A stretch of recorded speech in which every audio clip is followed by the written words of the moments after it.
Hey everyone, it's Strange Michael. I hope you're doing well today. I have a review here for a film from David Bruckner, who did The Night House, who did the Hellraiser reboot from last year in 2022.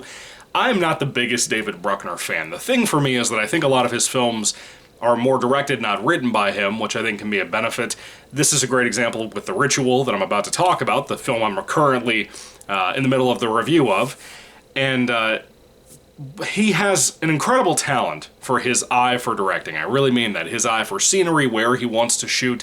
The dude is incredible when it comes to that. I think he really is one of the few directors that's not doing like superhero movies or anything, that actually typically has a vision.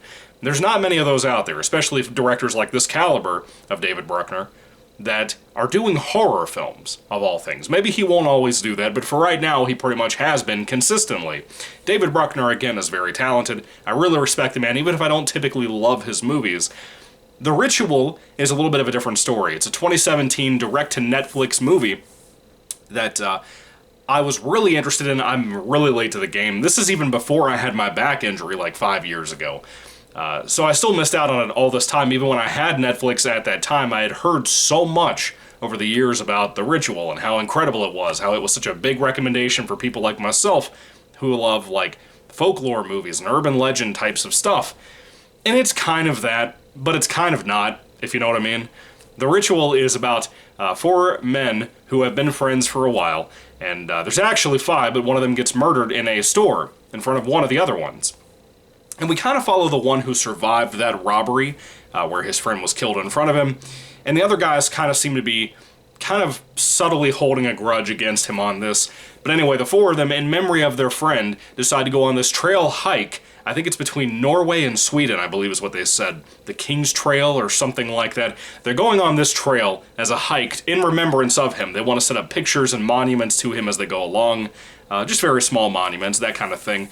But just in memory of their friend who was the person who wanted to do this before he got killed.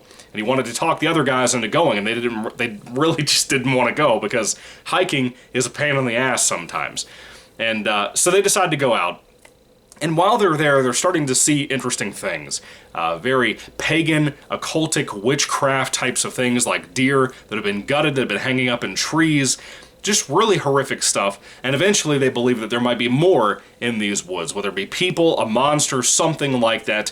And it's a little bit of an engaging film, watching the psychology breakdown of these characters who are friends, but slowly kind of struggle with that as the film goes along. That's your typical setting situation for this kind of film, and I like it. I think the way Bruckner did it, even though he didn't write the film, I think he did a good job representing that. And I think the shots of the movie, the cinematography of it is beautiful. It really utilized the mountains and the range they shot in. It's beautiful, man, with the forest and everything. One of my favorite shots in this movie is something that should be obvious to do in a woods-focused movie, a wood-centric film, where you would have tons of trees, just no leaves on them, just really skinny wooden trees, and like a winterish time in the mornings, and having them so close together that you really can't see between them unless you're at certain angles. But other angles, like the ones that I'm talking about in this particular shot I'm mentioning, look like they're just piled up like bars, like you really can't see past them, and you think you might see something move in between them, but you don't really know.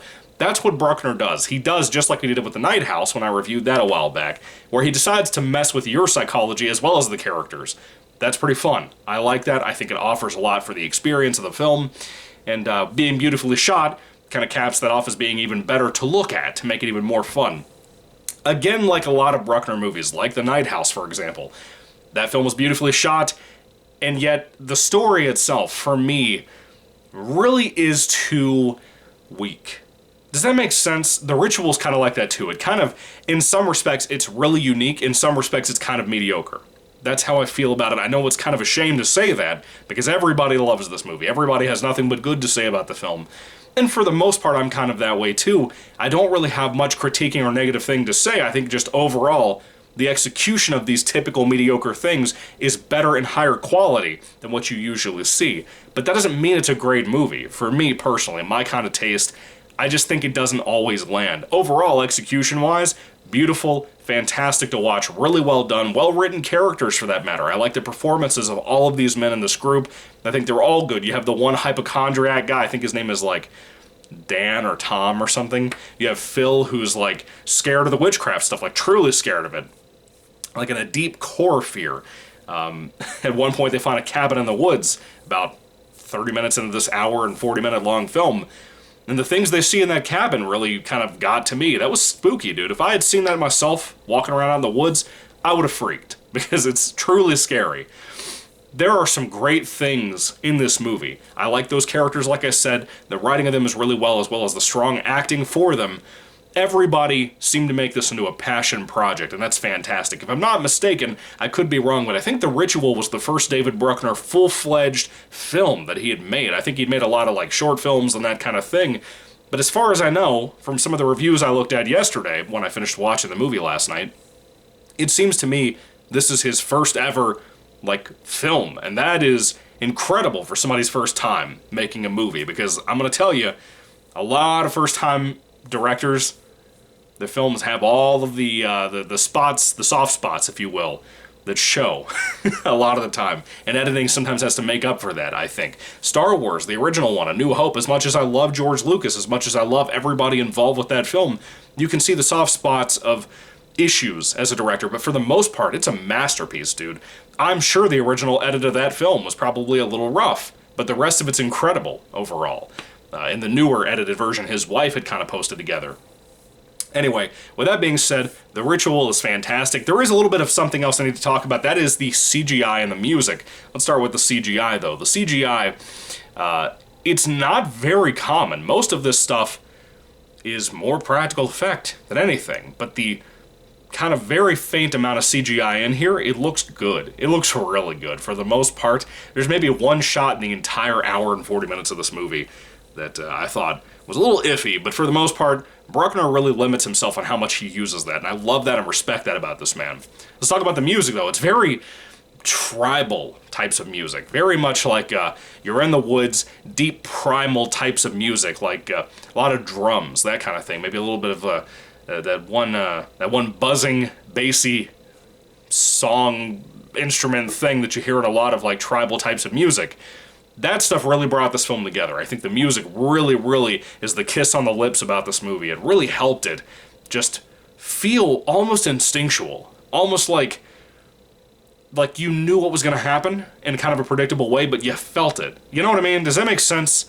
I think that's why people hold this up to such high caliber. It's not your slasher type of thing, even though it has elements of that. It's not a typical creature feature type of movie, even though it has elements of that. It's interesting. It has a lot going for it. I think it's a very fun film. Again, a little bit weak in some aspects of the story, which is commonplace for David Bruckner, but so far, out of Hellraiser, The Night House, and this, and I think some of his stuff in VHS, which he was also involved with as a producer, as a director, I think The Ritual might be the best thing he made, aside from his short in VHS, which I love that, like I said. Overall, The Ritual is a recommendation from yours truly. I think it's worth checking out if you haven't seen it before. Very cool, very enjoyable little movie.